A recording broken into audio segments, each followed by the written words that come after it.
বাঁধ ভাঙা চাঁদের হাসির উপচে পড়া আলো অপূর্ব এক সৌন্দর্য, যা মন ভরে উপভোগ করেছে বিশ্বের নানা প্রান্তের মানুষ। জুলাই মাসের শুরুর দিকে রাতগুলো যেন বিশ্বজুড়ে এক চাঁদের উৎসবে পরিণত হয়। এই যেমন রাশিয়ার রাজধানী মস্কোর আকাশে গত 11 জুলাই দেখা গেল এক বিশাল দীপ্তিময় চাঁদ। শহরের বিখ্যাত স্কাইলাইনের পেছন থেকে চাঁদের দীপ্তি তৈরি করে এক স্বপ্নময় দৃশ্য। বাসিন্দা ও পর্যটকরা মুগ্ধ হয়ে উপভোগ করেন এই মহাজাগতিক প্রদর্শনী। ঠিক এর একদিন আগে তুরস্কের ঐতিহাসিক নগরী ইস্তাম্বুলে তোপকাপি প্রাসাদের টাওয়ার অফ জাস্টিসের উপরে দেখা গেছে সেই মোহনীয় পূর্ণিমা। সুলতানি ইতিহাসের গর্ব তোপকাপির সঙ্গে চাঁদের এই যুগলবন্দি যেন অতীতকে ছুঁয়ে যাওয়ার এক অনন্য অনুভূতি এনে দেয়।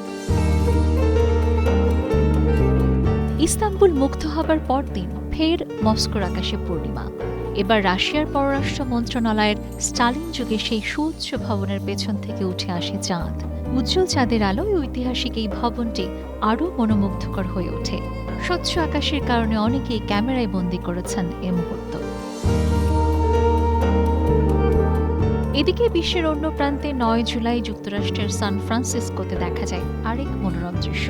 সান ফ্রান্সিসকো উপসাগরের উপর দিয়ে বিমানগুলো যখন রাতের আকাশে উঠছিল, তখন পেছনে পূর্ণিমার বিশাল চাঁদ যেন এক নাটকীয় পটভূমি তৈরি করে। এভাবেই পৃথিবীর নানা শহর এই জুলাইয়ে পূর্ণিমার আলোয় ভেসেছে, আর মানুষ নতুন করে অনুভব করেছে প্রকৃতির অপার সৌন্দর্য। Sabina Sultana, star news.